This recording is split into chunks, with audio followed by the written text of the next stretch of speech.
À 4 heures du matin, ma femme m'a envoyé ce message, il s'est passé quelque chose. Détends-toi, je t'expliquerai plus tard. J'ai juste répondu, pas besoin d'expliquer. Reste avec lui, tu es célibataire maintenant.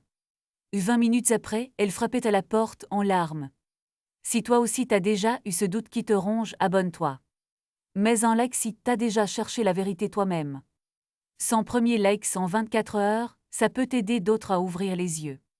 Quand je repense à tout ça, je me revois quelques semaines plus tôt, dans cette routine banale qui, sur le moment, ne semblait rien avoir de dangereux. C'est drôle comme on ne sent pas tout de suite le poids des choses. On se lève, on traverse l'appartement en chaussettes, on se croise dans la cuisine. Le bruit de la cafetière, la lumière triste du matin, et puis ces petits déjeuners à deux, de moins en moins bavards.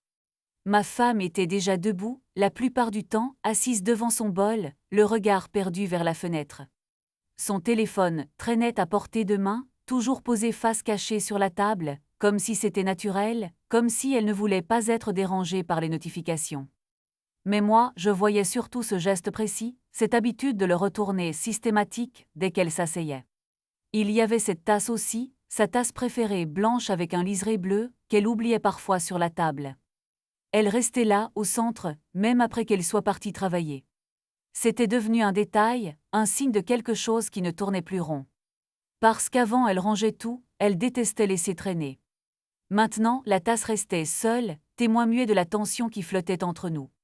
Je me souviens des conversations qu'elle ramenait à la maison, surtout à propos de cette collègue dont elle parlait tout le temps. La collègue avait soi-disant toujours une anecdote, un souci, un prétexte pour l'appeler tard. Je notais le prénom, souvent répété, glissé dans les phrases, presque pour se convaincre elle-même qu'il n'y avait rien. Mais moi, ça commençait à me travailler. C'était insidieux. Un malaise diffus, rien de concret, juste cette impression qu'un secret gonflait dans notre salon, entre le bol de céréales et les mails du matin. Un soir, en rangeant un manteau qu'elle portait rarement, j'ai senti un papier dans la poche. Je l'ai tiré, c'était un reçu d'hôtel, daté d'un jour où elle devait être en séminaire. J'ai jeté un œil, j'ai lu l'adresse, puis j'ai replié le papier. Je ne l'ai pas jeté, je ne l'ai pas confronté non plus.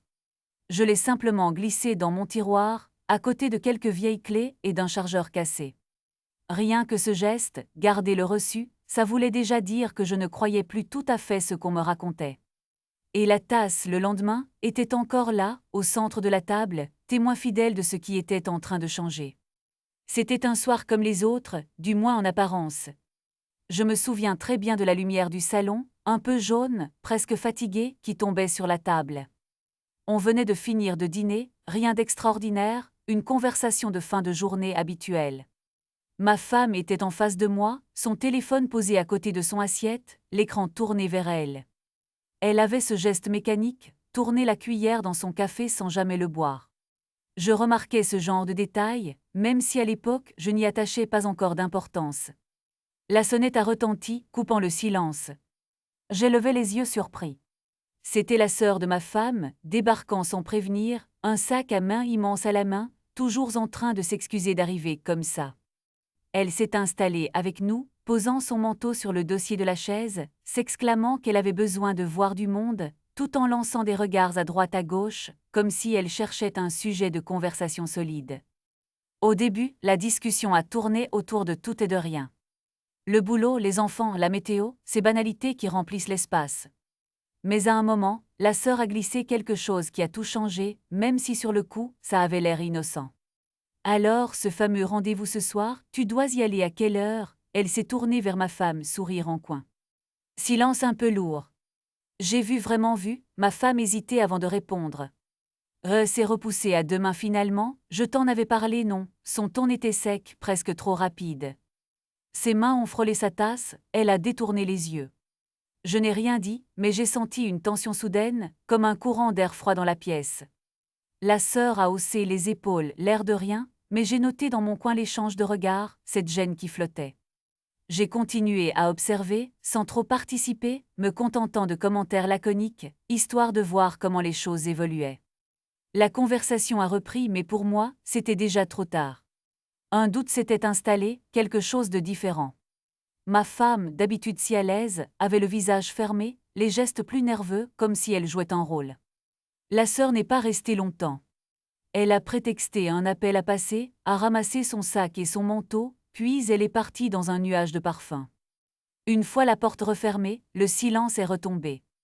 Ma femme s'est levée, a ramassé quelques assiettes, mais a laissé sa tasse de café à moitié pleine sur la table. C'était rare. Elle ne laissait jamais rien traîner, surtout pas ce genre de choses. J'ai observé la tasse, la trace du rouge à lèvres sur le bord, le café refroidi. Ce détail m'a frappé, comme un signal bizarre dans un décor trop ordonné. Je n'ai rien dit tout de suite, je me suis contentée de ranger la cuisine, de faire semblant. Mais dans ma tête, ça tournait déjà. L'histoire du rendez-vous professionnel, le ton nerveux, le regard fuyant, tout ça ne collait pas avec son habitude. Je suis revenue dans le salon, j'ai pris la tasse, je l'ai posée dans l'évier, mais j'ai gardé en mémoire la scène exacte. Je savais que ce genre de détails, ça pouvait finir par compter. Ce soir-là, sans que je sache encore pourquoi, j'ai commencé à douter officiellement. Ce n'était pas la première fois que quelque chose clochait, mais là c'était concret. Je me suis dit que je devais garder les yeux ouverts, noter les écarts, même les plus petits. L'après-midi banal venait de basculer. Je ne l'ai pas montré, pas de scène, pas de reproche. Mais à partir de ce moment, la partie avait changé. La tasse de café, laissée là, est restée dans ma tête comme un rappel discret. Il y avait autre chose derrière le décor. Je suis arrivée au bureau, ce matin-là plus tôt que d'habitude. J'avais mal dormi, la tête pleine de ces détails bizarres qui, à force de tourner en boucle, finissent par vous donner la nausée. Mais j'ai fait ce que je fais toujours, j'ai mis une chemise propre, j'ai pris un café, et je me suis forcée à sourire dans l'ascenseur. De toute façon, personne ici ne regarde vraiment les autres dans les yeux. L'open space, c'est un aquarium avec plus de néons que de poissons. À peine assis, mon collègue préféré enfin, le seul avec qui je parle encore le midi s'approche, sa tasse à la main, l'air de rien. Il n'est pas du genre à balancer, alors je me méfie tout de suite. Il me lance, dit ta femme, elle était pas censée être chez ses parents hier soir. Je prends une seconde pour répondre, feignant l'indifférence, mais je sais déjà qu'il a vu quelque chose. Il continue, baissant un peu la voix, je crois l'avoir vue au bistrot du centre, tu sais, celui près de la mairie, elle dînait avec une amie, je crois. Enfin, j'étais pas sûre que c'était elle, mais bon, elle a le même manteau rouge.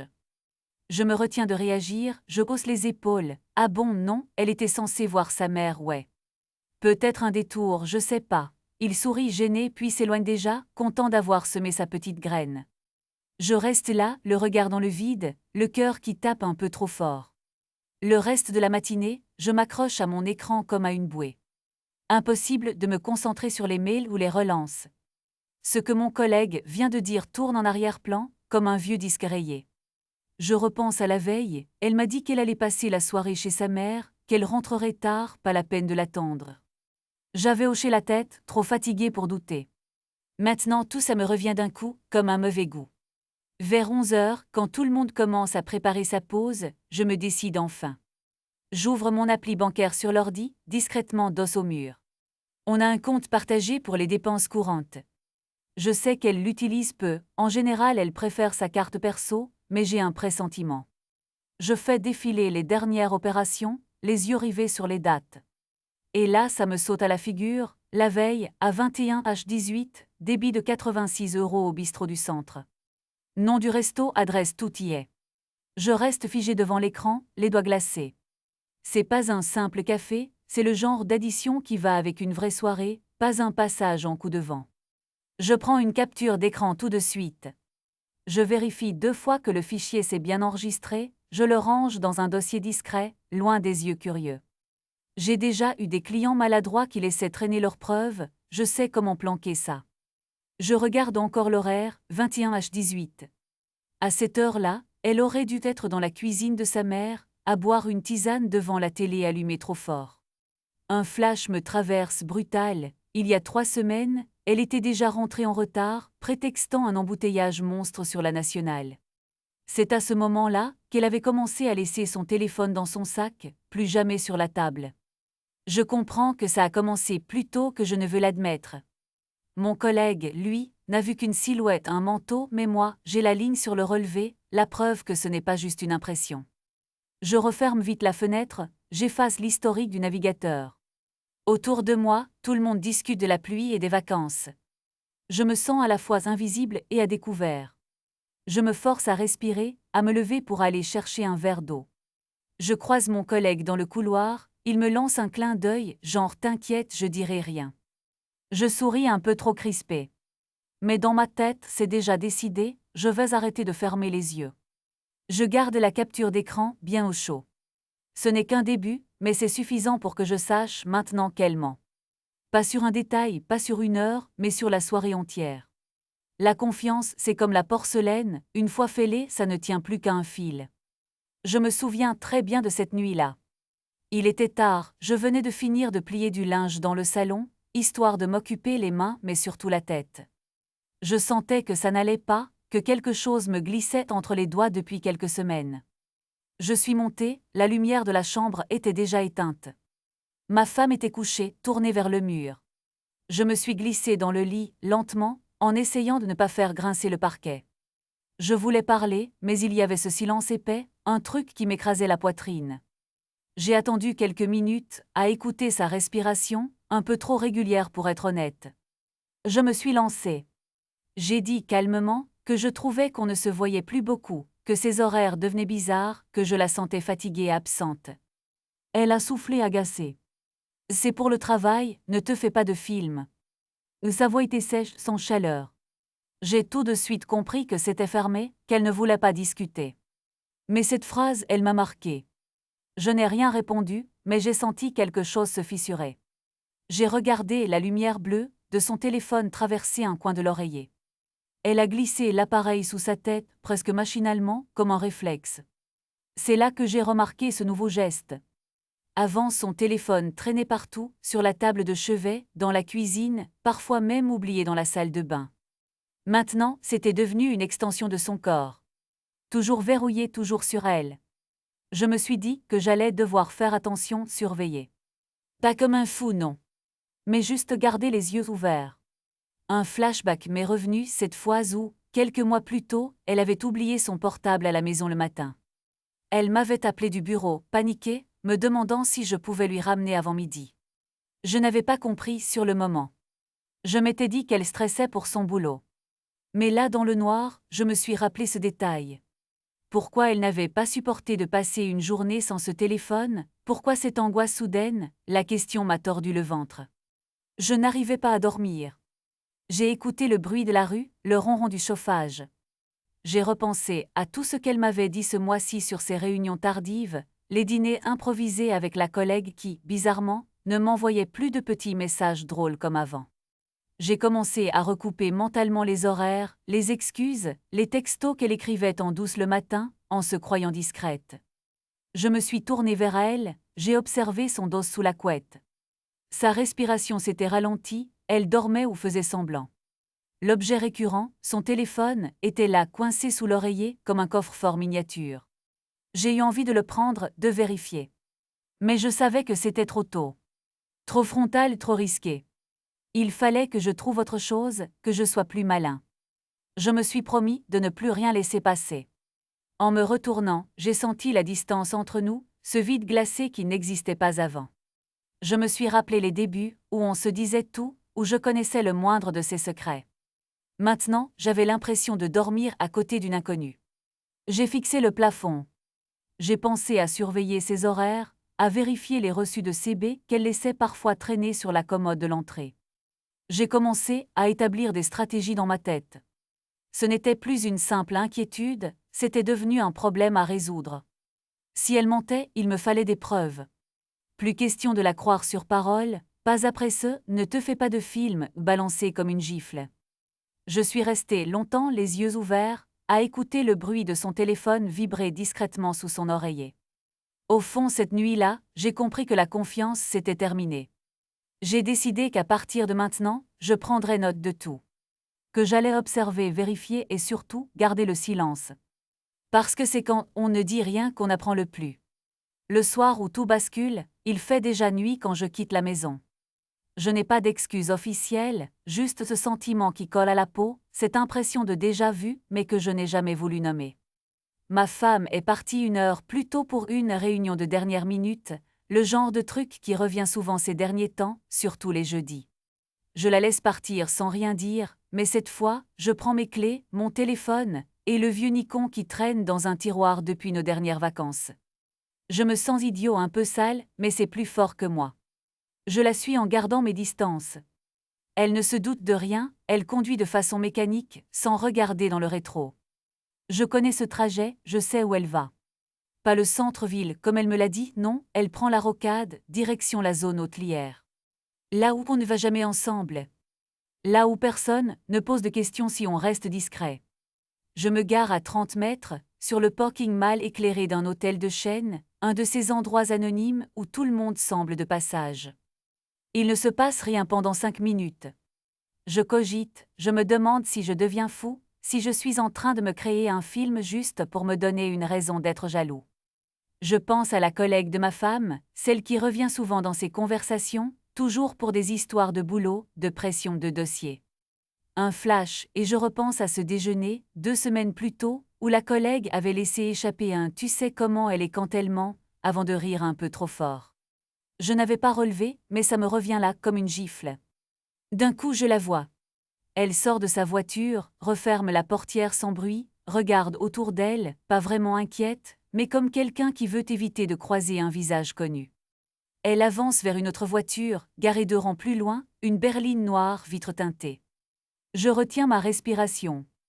La portière côté passager s'ouvre, un homme en sort, grand, veste sombre, il ne regarde pas vraiment autour de lui. Ils échangent 2 mots. Elle sourit, ce sourire que je connais, celui qu'elle ne me fait plus vraiment. Il monte dans la voiture, côté passager, côté conducteur. Rien de spectaculaire, pas de geste déplacé, mais je comprends. Je sors mon téléphone. J'hésite puis je prends une photo, encadrant bien les plaques, le visage de ma femme, l'heure affichée en haut de l'écran. Je vérifie la galerie, la photo est nette, l'horodatage visible, pas de doute possible. C'est une preuve. Pas juste un sentiment, un fait. Je reste là, les mains moites, le souffle court. 5 minutes passent, puis une autre voiture arrive. Je reconnais la collègue, cheveux tirés, tailleur sombre. Elle se gare 2 places plus loin, descend, s'allume une cigarette. Je sens que tout est calculé. Elle sort son téléphone, pianote un message. Je prends une autre photo, cette fois elle aussi, horodatée juste au cas où. Je me demande si elle sait, si elle fait partie du manège ou si elle se contente de couvrir ma femme. Je pense à la sous-intrigue, à cette histoire de carte bancaire que j'ai découverte il y a quelques jours, des paiements réguliers dans ce même hôtel, toujours à la même heure, toujours en semaine. Je me souviens avoir hésité à en parler, à lui demander directement, mais j'ai préféré garder ça pour moi, attendre d'avoir plus. Assis dans ma voiture, je ressens une drôle de paix. Ce n'est plus du doute, c'est autre chose. Une certitude glaciale. Je regarde la photo encore une fois, je la sauvegarde aussi sur mon cloud, par précaution. Je ne sais pas ce que je vais en faire, mais je sais que la donne a changé. Ce n'est plus une histoire de jalousie maladive, c'est un mensonge organisé, répété, huilé. Je rentre chez moi plus tard dans la nuit, sans faire de bruit, sans rien dire. Je regarde ma femme dormir, ou faire semblant de dormir, et je me dis que la partie vient juste de commencer. J'étais debout, dans la cuisine depuis un bon quart d'heure, les mains autour d'une tasse de café tiède, quand j'ai entendu la sonnette. C'était un matin gris, celui qui suit toujours les nuits où je dors mal, et j'ai tout de suite su que ça n'allait pas être une journée normale. J'ai jeté un œil à l'horloge du four, pas encore 8 heures. J'ai posé ma tasse, essuyé machinalement le plan de travail, puis je suis allé ouvrir. La collègue de ma femme était là, manteau sur le bras, cheveux un peu en bataille comme si elle avait traversé la ville en courant. Elle m'a salué, un sourire trop large pour l'heure, et elle a agité une pochette de documents devant moi. Je passais dans le quartier, il fallait absolument que je lui dépose ça avant midi. C'est urgent pour le dossier de la réunion. Elle a dit ça sans me regarder vraiment, déjà en train de scruter derrière moi, comme si elle cherchait ma femme. J'ai eu ce réflexe idiot de regarder mes chaussons, puis j'ai souri à mon tour, mais plus froidement. Elle dort encore, elle a eu une grosse journée hier. Je peux lui donner. La collègue a posé la pochette sur la table de la cuisine, puis elle s'est attardée, bougeant à peine, scrutant tout avec une fausse curiosité. Je ne sais pas pourquoi, mais j'ai ressenti une tension immédiate. Un truc dans sa posture, ou peut-être dans ce silence après les banalités. J'ai proposé du café, elle a décliné d'un geste, mais elle n'a pas bougé. puis elle a lancé, l'air de rien, on ne se rend pas compte parfois de ce qui se passe vraiment autour de nous. Je l'ai regardée un peu surpris. Elle a souri, mais son regard a glissé vers le réfrigérateur, puis sur le porte-clés où pendait encore la clé USB verte, l'objet que ma femme trimballe partout depuis des mois. Je l'ai vu noter ce détail, et tout de suite j'ai eu l'impression d'être observée, évaluée. J'ai décidé de tester une hypothèse, d'entrer dans son jeu. J'ai pris la clé USB, je l'ai fait tourner entre mes doigts et j'ai dit, comme si je m'excusais, c'est fou, tout ce qu'on peut garder sur une simple clé. Parfois, on finit par oublier ce qu'il y a dedans. Elle a fait un petit rire, sec nerveux. Oui, ou alors on fait exprès d'oublier. Pause puis elle a ajouté, l'important, c'est de savoir à qui on fait confiance. C'est là que j'ai compris qu'elle savait. Ou du moins, qu'elle savait qu'il y avait quelque chose à savoir. Elle n'a pas prononcé un mot de trop, mais chaque phrase sonnait comme un avertissement, ou peut-être une invitation à parler. J'ai reposé la clé USB, j'ai haussé les épaules. Moi je fais confiance à ma femme, ai-je dit, la voix neutre presque fausse. J'ai observé sa réaction. Elle a levé les yeux, a souri, puis a marmonné, heureusement pour elle. Un silence pesant s'est installé. Je me suis souvenu d'un échange, quelques semaines plus tôt, lors d'un pot au bureau. Flashback. Ma femme, entourée de collègues, riant trop fort à une blague de cette même collègue. À l'époque, j'avais trouvé ça innocent, mais là, dans la cuisine, avec cette tension, tout prenait une autre couleur. Je suis revenue au présent. J'ai demandé, d'un ton que je voulais naturel, ça va, au boulot, pas trop de pression, elle a haussé les épaules. Il y a toujours des surprises. Des gens qui ne sont pas ce qu'on croit. J'ai compris alors que la collègue venait d'entrer dans la partie. Elle n'était pas là juste pour un dossier. Elle testait le terrain, elle mesurait mes réactions, peut-être même qu'elle couvrait ma femme ou qu'elle cherchait à savoir ce que moi je savais déjà. Un cercle de complicité, un jeu à plusieurs niveaux. Elle a fini par partir, après un dernier regard sur la clé USB, puis sur la porte de la chambre fermée. J'ai rangé la pochette sur la table, mais je n'ai pas pu m'empêcher de me demander combien de secrets circulaient, et qui protégeait qui, vraiment. Ce matin-là, je me suis promis de ne plus rien laisser passer. Dans mon bureau, la lumière de midi découpait des rectangles nets sur la moquette. L'open space était presque vide, chacun parti chercher un sandwich ou fumer en bas. Je restais là, devant mon écran, à faire semblant de m'intéresser à un rapport commercial qui n'avait aucun intérêt. Même le bruit de la machine à café, trop loin, sonnait creux. Mon téléphone vibrait de temps en temps, notification banale, mais rien qui n'arrête vraiment le temps. Jusqu'à ce que ma boîte mail pro affiche un nouveau message, adresse inconnue, objet impersonnel, pour votre information. Aucun nom, juste une suite de chiffres. Je n'ai pas ouvert tout de suite. J'ai pris quelques secondes, regardé le reflet de mon visage dans l'écran noir du PC. Je me suis demandé si j'étais prêt à cliquer. J'ai pensé à la veille, au dîner où ma femme avait évité mon regard, trop occupée avec son téléphone, prétendant répondre à la sœur de sa collègue, encore ce fameux groupe WhatsApp. J'avais senti le malaise monter, mais je n'avais rien dit. Là, il n'y avait plus d'échappatoire. J'ai cliqué. Le mail était court, pas même une phrase, juste la pièce jointe, conversation PDF. Je me suis retrouvée à hésiter, la main moite sur la souris. J'ai regardé autour de moi, comme si quelqu'un pouvait voir ce que j'allais faire. Personne. J'ai ouvert le document. C'était une suite de captures d'écran, manifestement prises depuis un téléphone. D'abord, je n'ai pas compris. Des messages entre ma femme et un homme, le nom masqué par une bande noire, mais le reste était lisible. Il parlait de déjeuner, de moments volés, de rendez-vous annulés à la dernière minute, toujours avec cette même formule, on se voit où cette fois? Plus je lisais, plus le ton intime des échanges me sautait aux yeux. Il n'y avait rien de franchement explicite, mais tout était dans les sous-entendus, dans ce qui n'était pas écrit. Un message m'a glacé, j'ai hâte de te retrouver demain, comme la dernière fois. Tu m'as manqué. La date correspondait à un mercredi, où elle m'avait dit qu'elle travaillait tard. Je me suis sentie submergée. Le mail anonyme, c'était une claque. Quelqu'un voulait que je sache. Mais qui? J'ai relu les messages, cherché un indice, une signature, un style. Rien, tout était lisse, précis, presque trop propre. J'ai vérifié l'adresse de l'expéditeur, une suite de lettres et de chiffres, créées pour l'occasion. J'ai fait défiler les messages encore et encore, à la recherche d'un détail qui m'avait échappé. J'ai pensé à imprimer le document, mais j'ai finalement choisi de le sauvegarder sur une clé USB, planquée dans le tiroir de mon bureau, sous des vieux dossiers RH. Un collègue est passé derrière moi, m'a demandé s'il restait du café. J'ai répondu un truc vague, la gorge serrée. J'avais l'impression que tout le monde pouvait voir la sueur sur mon front. J'ai refermé la fenêtre, minimisé tout, mais le mal était fait. Ce midi-là, j'ai compris que la situation m'échappait totalement. Je n'étais plus le spectateur passif, ni même le mari aveugle, mais l'homme qu'on prévient, qu'on pousse à agir sans savoir pourquoi ni dans quel but. J'ai pensé à l'objet récurrent, cette montre que ma femme portait toujours au poignet, offerte par un collègue, soi-disant pour ses 40 ans. Je n'avais jamais cru à cette histoire, mais là, le moindre détail prenait une autre couleur. Je suis restée longtemps devant l'écran avide, incapable de lancer la moindre page Excel. Mon cœur battait si fort que j'entendais presque le sang dans mes oreilles.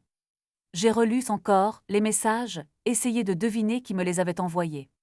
Un ami jaloux, une collègue de ma femme, ou pire, l'amant lui-même, qui aurait voulu me provoquer, je n'avais aucune certitude.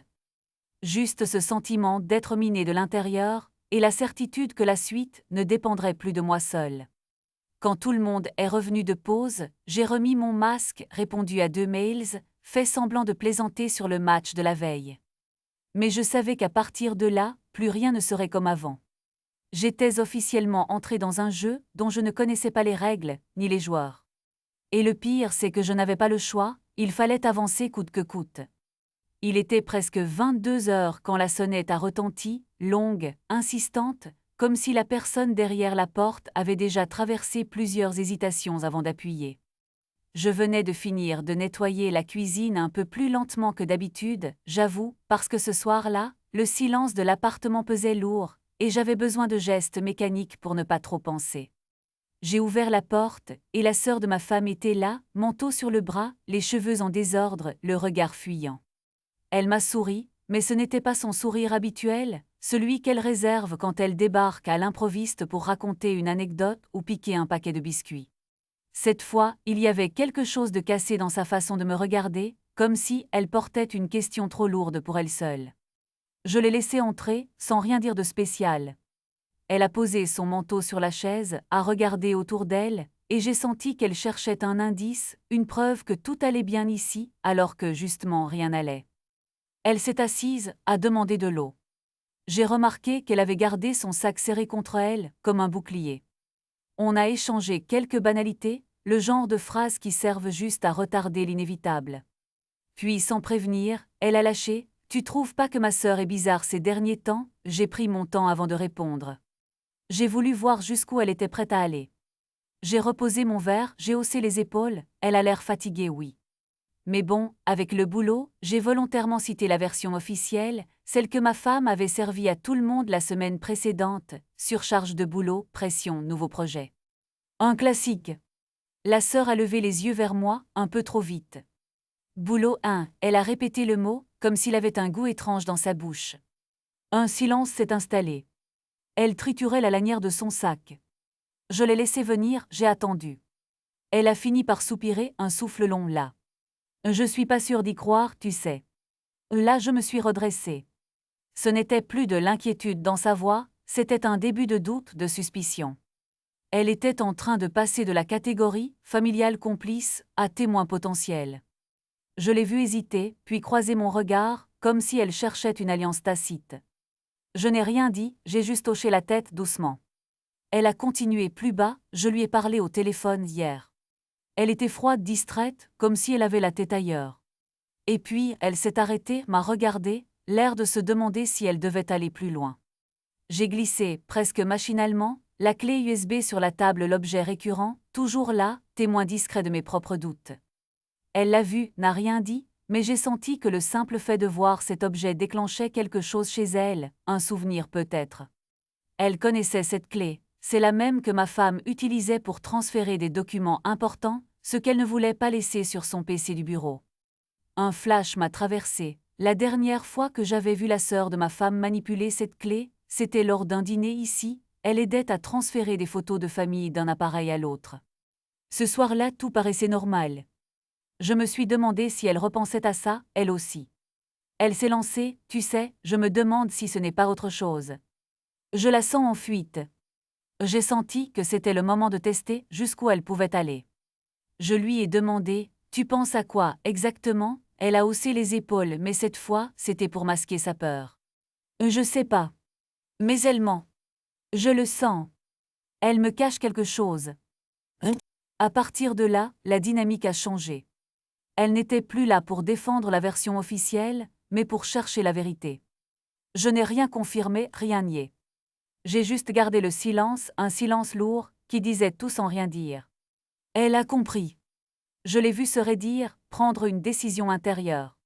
Pour la première fois, j'ai senti le pouvoir commencer à glisser, tout doucement, du côté de ceux qui savaient mais ne parlaient pas encore. La sœur de ma femme était désormais un témoin, une alliée possible, et je savais que le doute, une fois semé, allait s'étendre. Je n'arrivais pas à dormir. La maison était silencieuse, si ce n'est ce léger ronronnement du frigo dans la cuisine, comme un rappel que tout continue à tourner, même quand tout s'effondre. Je suis restée longtemps dans le noir du salon, à fixer la lueur bleue du modem. Puis, inévitablement, mon regard a glissé vers le sac de ma femme posé sur la chaise, à moitié entrouvert, comme si elle avait oublié de le ranger en rentrant. J'ai attendu encore, écoutant bien si elle bougeait en haut. Rien, juste sa respiration régulière, distante, derrière la porte de la chambre conjugale. J'ai allumé mon téléphone pour éclairer faiblement, et je me suis penchée sur le sac. Je savais que ce que je faisais n'était pas glorieux, mais c'était comme si j'étais déjà trop loin pour reculer. Je fouillais doucement, méthodiquement, en essayant de ne rien déranger. Je suis tombée sur son portefeuille, une vieille trousse de maquillage, un paquet de mouchoirs, 2 tickets de caisse pour le supermarché, et puis, plié en deux, presque invisible, un petit reçu d'hôtel. Le papier était fin froissé. C'était une adresse que je connaissais, un établissement de la zone commerciale près de la Rocade. J'ai sorti la feuille, les mains un peu moites. J'ai lu la date. Le même soir où elle m'avait envoyé ce fameux message, où elle disait qu'elle travaillait tard avec la collègue. Je me suis assis sur le bord du canapé, le reçu à la main. Nuit du mardi au mercredi, chambre double, règlement en carte bancaire. Je me suis obligée à prendre une photo nette du reçu, flash désactivé, pour la sauvegarder tout de suite sur le cloud. Après ça, je l'ai soigneusement replié et remis exactement à sa place, dans une des poches intérieures du sac. Rien ne devait bouger. J'ai replacé le reste à l'identique, vérifiant 2 fois la fermeture du zip. Là dans le noir, je me suis retrouvée à tout repasser en boucle. Je me suis levée pour aller chercher mon ordinateur portable resté sur la table basse. J'ai ouvert un nouveau document et j'ai commencé à dresser une chronologie. J'avais les captures d'écran de ses messages, l'historique de la géolocalisation du téléphone qu'elle avait oublié de désactiver une fois, l'extrait de compte où j'avais vu le débit d'un restaurant ce même soir, et maintenant ce reçu d'hôtel. J'ai aligné les dates, les heures. Tout coïncidait.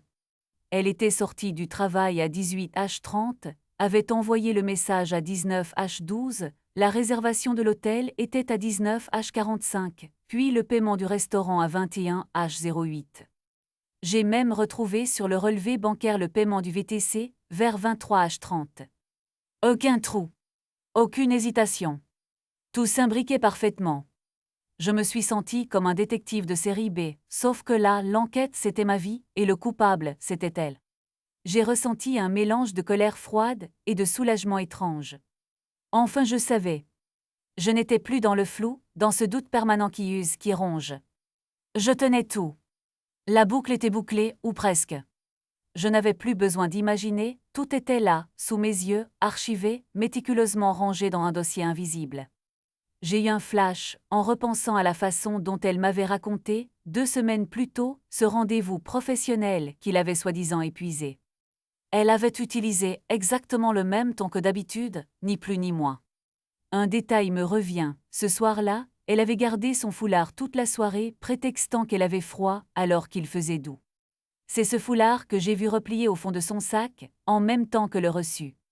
C'est là que j'ai compris que tout ce que je cherchais depuis des semaines était là depuis le début, dans ces petits détails, ces objets anodins qu'on ne regarde plus. J'ai fermé l'ordinateur, éteint la lumière, et je suis resté assis dans le noir, à écouter le silence. Je n'avais pas encore décidé de ce que j'allais faire ensuite, mais je savais que je n'étais plus prisonnier. J'avais toutes les pièces du puzzle. La peur, pourtant, ne partait pas complètement. Ce qui venait après, c'était autre chose. Mais cette nuit-là, dans ce salon, j'avais repris la main. Je me souviens très précisément de la sensation du volant sous mes mains, ce soir-là. J'étais garé, dans une rue anonyme, à 2 rues d'un hôtel sans charme, le genre qu'on ne remarque même pas en passant sauf si on a une bonne raison de le faire. Il pleuvait un peu, les gouttes formaient des traînées sur le pare-brise, et j'avais coupé le moteur pour ne pas attirer l'attention. J'avais déjà repéré la collègue de ma femme plus tôt dans la soirée, grâce à la géolocalisation d'un vieux téléphone oublié dans la voiture familiale, un truc que ma femme pensait désactiver depuis des mois. C'est drôle comme on peut oublier un détail aussi bête, mais ça m'a servi. J'attendais. J'avais l'impression d'être un mauvais acteur dans un film de série B, sauf que la tension, elle, était bien réelle. J'avais calé mon téléphone contre le tableau de bord, la caméra déjà lancée. Je savais ce que je cherchais, un lien concret, quelque chose qui enlèverait les derniers doutes, qui montrerait que ce n'était pas juste une histoire d'amant et d'amante, mais un réseau plus fin, plus sale. Il était 19h12 quand la collègue est arrivée. Elle portait un imperméable beige, un sac noir à la main. Elle a regardé autour d'elle, puis s'est glissée sous l'auvent de l'hôtel. J'ai zoomé retenant mon souffle. Quelques minutes plus tard, un homme l'a rejointe. Ce n'était pas un inconnu, je l'avais déjà vu sur une photo dans le téléphone de ma femme, un cliché pris lors d'un soi-disant séminaire. Un type à la mâchoire carrée, regard fuyant. Elle lui a tendu le sac, il l'a pris sans un mot, puis ils se sont séparés, comme 2 collègues qui se croisent à la machine à café. J'ai suivi l'homme du regard. Il a poussé la porte de l'hôtel, a vérifié son téléphone, puis a attendu dans le hall. Et là ma femme est entrée. Pas de geste tendre, pas d'embarras, juste un signe de tête presque militaire. Ils ont pris l'ascenseur ensemble. J'ai tout filmé sans trembler. C'est fou comme on peut rester calme quand tout s'écroule. La séquence que j'ai capturée ce soir-là, c'était le dernier morceau du puzzle. La collègue, le sac noir, l'homme du séminaire, ma femme, tout était là, comme sur un schéma de roman policier. Je me suis revue, une semaine avant, en train d'ouvrir un mail étrange sur l'ordinateur familial, un mail envoyé par un service client pour une réservation à cet hôtel, à cette même heure, mais sur une boîte secondaire de ma femme. J'avais noté l'adresse, la date, sans vraiment comprendre ce que je cherchais. Là tout devenait limpide. Je suis restée encore 10 minutes dans la voiture, à regarder la vidéo, à jouer avec les ralentis, à vérifier que les visages étaient nets, qu'on voyait bien le passage du sac.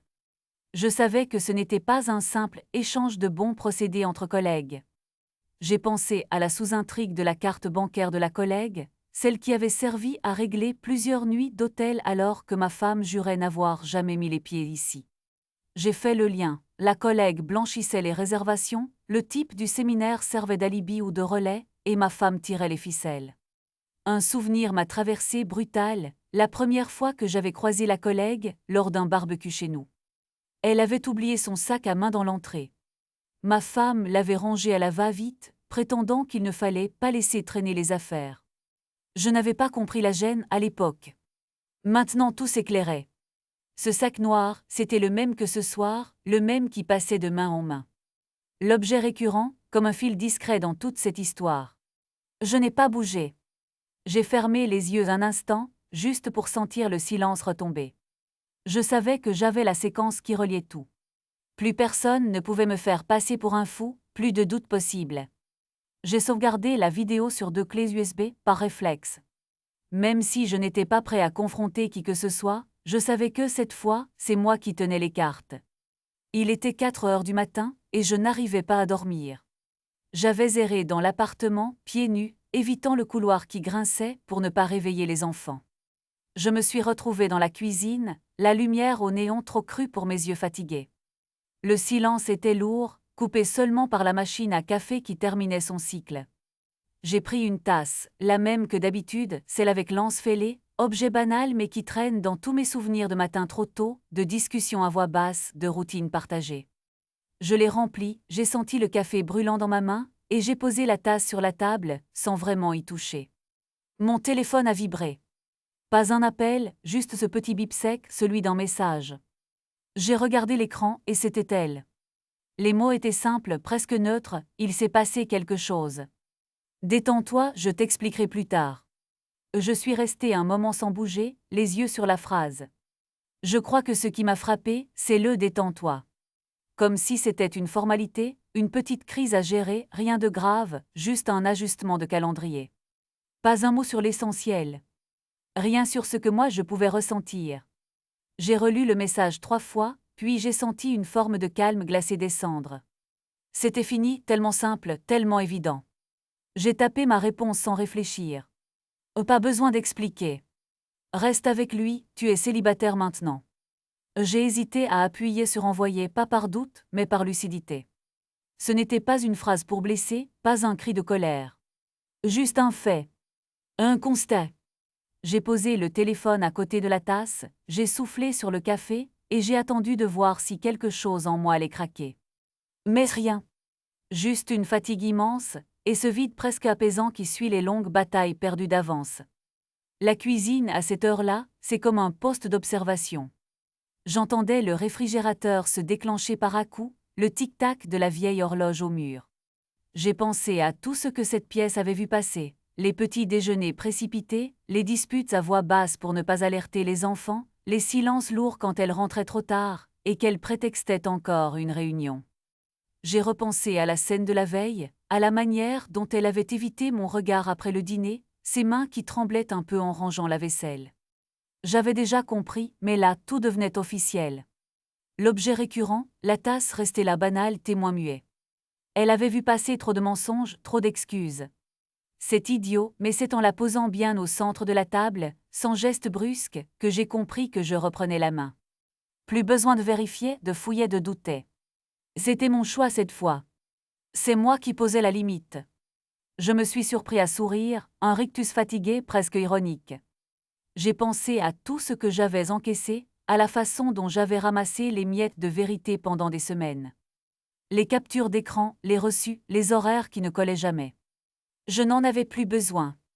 Même la sous-intrigue du collègue, qui m'avait soufflé un jour, à demi-mot, « Tu fais attention à elle, toi », me revenait en mémoire. Je l'avais balayée à l'époque, mais maintenant tout s'alignait. Je n'ai pas attendu de réponse à mon message. Je savais qu'elle viendrait, qu'elle serait longue, confuse, pleine de justifications, mais ça n'avait plus d'importance. L'histoire était close. Je me suis levée, j'ai rangé la tasse dans l'évier sans bruit, et j'ai soufflé une fois lentement. Il y avait une sorte de clarté nouvelle. Pas de soulagement, pas de tristesse. Juste la certitude que le récit m'appartenait à nouveau. C'est là, dans cette cuisine silencieuse, à 4 heures du matin, que j'ai compris que le pouvoir avait changé de camp. Je suis restée dans le silence presque toute la journée.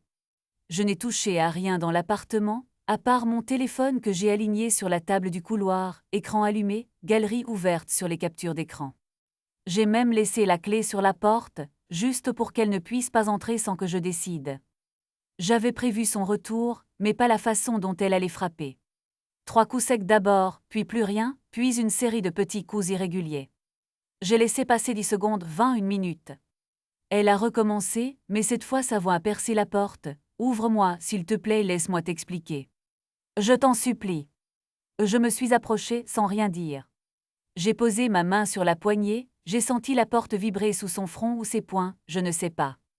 J'ai regardé mon téléphone, la photo du reçu du fleuriste, le relevé de paiement du soir du fameux dîner professionnel, le message WhatsApp où son amant lui écrit « Dis-lui que tu bosses tard, je t'attends à l'hôtel. » Tout était là froid aligné.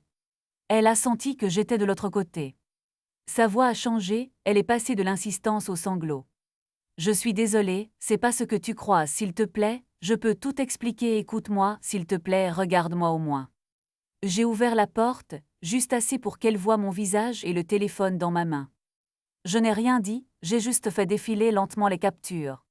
Le reçu de la boutique de lingerie, la géolocalisation au Novotel, le selfie pris dans la salle de bain de l'hôtel, envoyé à mon collègue à 1h du matin.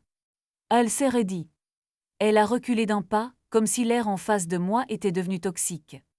Elle a ouvert la bouche, mais aucun mot n'est sorti.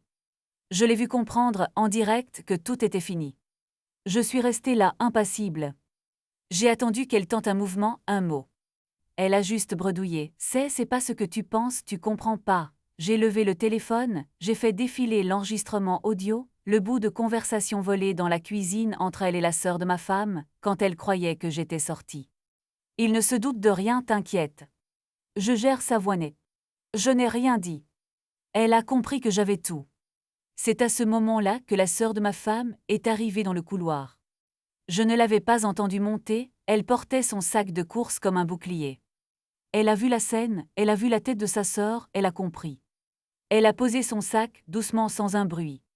Elle a regardé sa sœur, puis moi, puis mon téléphone. Elle n'a rien demandé, elle savait. Ma femme s'est retournée vers elle, a tendu la main, a murmuré « Aide-moi ».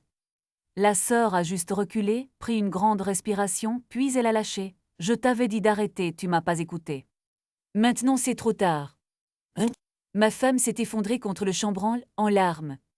J'ai senti, pour la première fois depuis des semaines, que la maison m'appartenait à nouveau. Je n'ai pas crié. Je n'ai pas insulté. J'ai juste dit calmement, « Tout ce que tu vas dire maintenant, c'est pour toi, pas pour moi. J'ai tout ce qu'il me faut. » Elle a continué à supplier, à pleurer, à chercher une explication, une faille. Mais la sœur était là, témoin muet, mur de vérité qui empêchait tout retour en arrière. J'ai fermé la porte doucement, sur son visage défait, ses mains qui tremblaient. De l'autre côté, je l'entendais s'effondrer, puis la voix de la sœur basse ferme, « Tu savais que ça finirait comme ça. Il t'a laissé toutes les chances. » J'ai glissé le téléphone dans la poche de mon manteau. J'ai senti le poids du petit bracelet en cuir, l'objet qu'elle avait laissé traîner depuis des mois, comme un talisman qui ne protégeait plus rien. Pour la première fois, c'est moi qui détenais la vérité, et je n'avais même pas besoin de la dire. Je suis debout dans le salon, les rideaux à peine tirés, la lumière du matin coupant la pièce en deux. Sur le canapé, ma femme et sa sœur. Elles se tiennent droites, comme si elles attendaient une sentence. Moi, je me sens étrangement calme. J'ai passé la nuit à tourner tout ça dans ma tête, à revoir chaque détail, chaque preuve, chaque silence. Je n'ai presque pas dormi, mais je ne sens ni fatigue ni nervosité. C'est plutôt une certitude froide, comme si j'avais enfin posé les dernières pièces du puzzle. Je commence par la regarder, elle, ma femme. Je lui dis que c'est terminé. Je ne cherche pas ses yeux, je fixe la table basse, là où traîne encore sa tasse de la veille, la petite clé USB posée juste à côté. Ce bout de plastique, c'est tout ce qu'il reste de son secret, de leur histoire, de ses messages avec la collègue, des allers-retours discrets. Je la pointe du doigt sans la toucher, je lui explique que je ne veux plus de tout ça, ni du doute, ni du mensonge. Sa sœur essaie d'intervenir, elle murmure qu'il faut parler, qu'il ne faut pas tout casser comme ça, qu'il y a la famille, les parents, les enfants, tout ce qui va exploser si je vais jusqu'au bout. Je la coupe sans hausser la voix. Je lui dis que justement, c'est pour les enfants que je dois mettre un terme à cette mascarade. Je ne veux pas qu'ils grandissent dans ce climat de fausses excuses, de secrets, d'arrangements bancals qu'on finit toujours par payer plus cher plus tard. Je lui rappelle ce que ça a coûté, déjà à la famille, ces derniers mois. Les disputes devant eux, les regards fuyants au petit déjeuner, les silences tendus même pendant les anniversaires. Ma femme ne dit rien. Elle joue nerveusement avec l'anse de sa tasse. Je vois bien qu'elle cherche une faille, un angle pour me retenir, pour négocier. Mais je ne laisse rien passer cette fois. Je lui rappelle les risques froidement. Divorce, séparation des biens, le notaire qui va tout passer au crible, les comptes communs, les assurances, même la maison qui va devoir être estimée, peut être vendue. Je parle aussi de la réputation, celle de la famille, celle de ses parents qui se sont toujours crus à l'abri du scandale. Je sens la sœur se raidir, elle comprend que je ne bluffe pas. C'est à ce moment-là que mon téléphone vibre, 3 fois d'affilée, puis une 4e. Je n'ai même pas besoin de regarder l'écran, je sais que c'est la collègue. Elle n'a pas eu de nouvelles depuis la veille, elle doit paniquer, essayer de sauver ce qui peut l'être. Je laisse le téléphone sonner. Je ne décroche pas, je ne lis rien, je laisse la notification disparaître dans le silence tendu du salon. Ma femme la regarde aussi, elle comprend qui c'est. Je reprends sans hausser le ton. Je leur annonce que je vais voir un avocat. Pas dans 3 semaines, pas quand tout sera calmé, mais aujourd'hui. Je leur dis que j'ai déjà pris rendez-vous, que j'ai toutes les pièces qu'il faut, les mails imprimés, les relevés de compte, les captures d'écran, la clé USB, même les factures d'hôtel. Je leur explique que je ne laisse rien au hasard, que je veux que tout soit clair, officiel, sans guerre sale, mais sans oublier aucun détail. Je ne veux plus de discussions à la maison, plus de tentatives de manipulation, plus de on va arranger ça entre nous. La sœur me regarde, bouche entr'ouverte. Elle n'a plus rien à dire. Ma femme, elle baisse les yeux. Elle sait que c'est fini, que ce matin-là, tout ce qu'elle a tenté de cacher ou de sauver s'effondre pour de bon. Je pose la clé USB devant moi, sur la table basse. Je leur dis que ça, c'est le résumé de ce qui s'est passé. Je leur donne rendez-vous, si elles veulent, chez l'avocat, mais que moi je ne reviendrai pas en arrière. Je me lève, je prends ma veste, je laisse la clé sur la table. Je sens que, pour la première fois depuis des mois, c'est moi qui fixe les règles, c'est moi qui décide comment la suite va se passer. Je sors sans un mot de plus. Le téléphone vibre encore, mais je ne regarde même pas l'écran. Assis dans le fauteuil du cabinet, j'ai posé le classeur sur la table. Pas de grand discours, juste les faits. J'ai sorti les relevés bancaires, les captures d'écran, les copies de mails, les historiques de géolocalisation. L'avocat feuillette, ne pose pas de questions inutiles. Il remarque le carnet, ce vieux truc que j'avais trimballé partout depuis des mois, avec les horaires, les notes, les incohérences, même les petits dessins nerveux dans les marges. Il sourit à moitié, comme s'il comprenait que c'était le fil rouge de ma résistance. On n'a pas parlé de vengeance, ni de morale. Juste de ce que je voulais, que tout soit net, que personne ne puisse m'accuser de mensonge ou de manipulation. J'ai insisté pour la garde partagée, pas pour priver ma femme des enfants, mais parce que j'étais capable de prouver que je pouvais assumer, malgré tout. La maison, il n'y avait pas d'alternative, à vendre partage équitable. Mon avocat m'a dit que j'avais fait le travail que la plupart des gens n'arrivent pas à faire, documenter, ne pas exploser, ne pas tout gâcher dans une scène. C'était froid, mais c'est ce qui m'a sauvée. Ma femme, elle, n'a pas pipé mot pendant la réunion. Son avocat à elle cherchait à minimiser, à négocier, mais la pile de documents parlait pour moi. À la fin, elle a juste ramassé son sac. Elle s'est installée chez sa sœur. La collègue, celle qui avait essayé de me faire chanter avec ses On se retrouve à la pause, a été évitée par tout le service. Le cercle s'est resserré autour de moi, c'est vrai, mais je n'avais plus peur, les choses étaient claires tranchées. La famille a encaissé le choc, certains m'en veulent, d'autres ne savent pas sur quel pied danser. Mais le contrôle était revenu. Finalement, je n'ai pas gagné ni perdu. J'ai juste sorti la tête de l'eau, avec les preuves et le carnet. Je verse l'eau chaude dans la tasse, la même que d'habitude, celle qui a tout traversé avec moi. Le silence est plus dense ici, presque confortable. J'ai pris l'habitude de me lever tôt, de préparer mon café sans bruit, de le poser au centre de la table, toujours au même endroit. Ce geste qui semblait anodin avant, a pris une autre couleur. Je la regarde, cette tasse, comme si elle portait la mémoire de tout ce qui s'est passé. Je n'ai pas changé de vaisselle, contrairement à ce qu'on conseille parfois. C'est devenu mon symbole, pas de victoire, pas de défaite. Juste la preuve que j'ai vue, que je n'ai pas détourné le regard. Il y a des matins où j'oublie presque tout. Mais il suffit d'un reflet dans la fenêtre, d'une ombre sur la table, et c'est là, ce moment précis où j'ai arrêté d'attendre des explications de ceux qui vous mentent.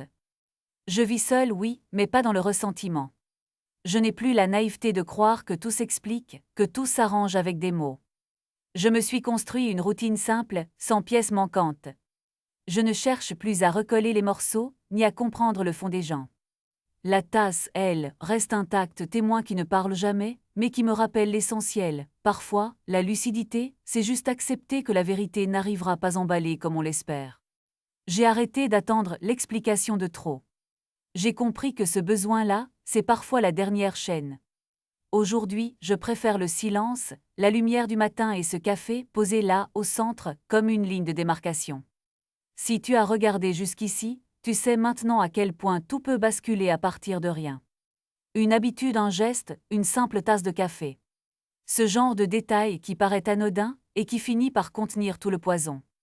Honnêtement, si j'avais écouté cette petite voix au lieu de me convaincre que tout allait bien, je me serais évité beaucoup de dégâts. Ce que j'ai appris, c'est que le contrôle ne tient jamais très longtemps, ni celui qu'on subit ni celui qu'on croit exercer pour se protéger. La trahison, elle, ne s'annonce jamais avec des grands coups de théâtre, ce sont les silences, les horaires bizarres, les trucs qu'on ne veut pas regarder en face. Si tu t'es reconnu dans cette histoire, ou si tu vis un truc qui ressemble, viens en parler dans les commentaires. Tu n'es pas seul, même si tout l'entourage te dit de laisser couler. Personne ne mérite d'être manipulé, surtout quand ça se joue sur des détails du quotidien. Et si tu veux que ce genre de vidéo touche les bonnes personnes, abonne-toi, laisse un like, surtout dans les premières 24 heures. Les 100 premiers likes, c'est vraiment ça qui fait que la vidéo sera suggérée à ceux qui en ont besoin. Merci d'avoir écouté.